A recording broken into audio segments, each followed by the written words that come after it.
Let's look at the baseline reality of a late-night fast food closing shift. You clean the kitchen, take a few lingering orders, and lock up. For an employee named Ryan, working a rainy Thursday night at a small-town burger joint, the routine followed this exact pattern. The isolation is total. The parking lot sits empty, the streets are silent, and the local radio station frequently cuts out to static. At 12:17 a.m., the environment shifts. The front door opens, and an exceptionally tall man steps inside, his clothes soaked from the heavy rain. The man doesn't approach the register normally. He stands completely still, staring with pale eyes, and whispers a two-word order: the usual. Ryan checks the point-of-sale system to look up the customer's history. The system shows no active customer logged in the database, and no previous orders under that name. When Ryan explains that the order doesn't exist, the man doesn't argue. He simply smiles and says, "You'll find it." The quiet routine of the night shift becomes a confined space shared with a presence that doesn't exist in the restaurant's records. Ryan eventually finds an order matching the items at the very bottom of the system history. The timestamp on the order reads 12:17 a.m. on October 14, 1997.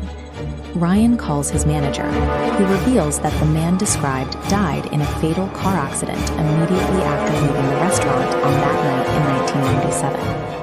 After a long silence on the phone, the manager bypasses any debate about the physics of the situation and tells Ryan to lock the doors immediately.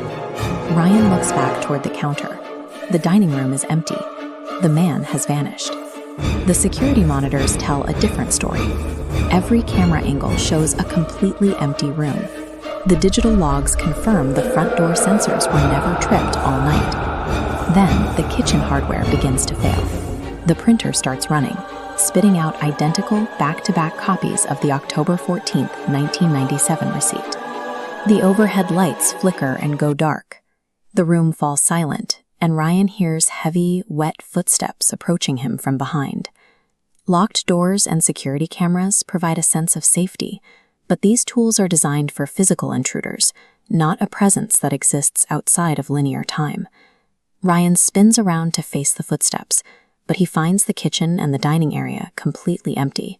There is only one piece of evidence left behind: a soaking wet thermal receipt sitting on the counter. Examining this receipt, we see a specific instruction written across the wet paper: "Don't leave tonight."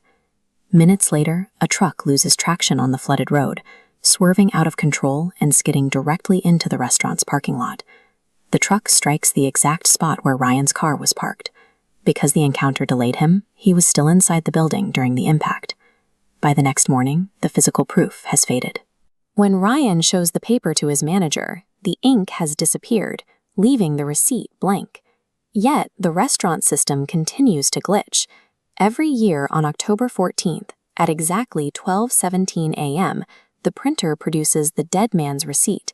The visitor arrived at the same time he died 30 years prior, leaving behind a warning that kept Ryan away from his car. Without that impossible order, Ryan would have walked directly into the path of the truck.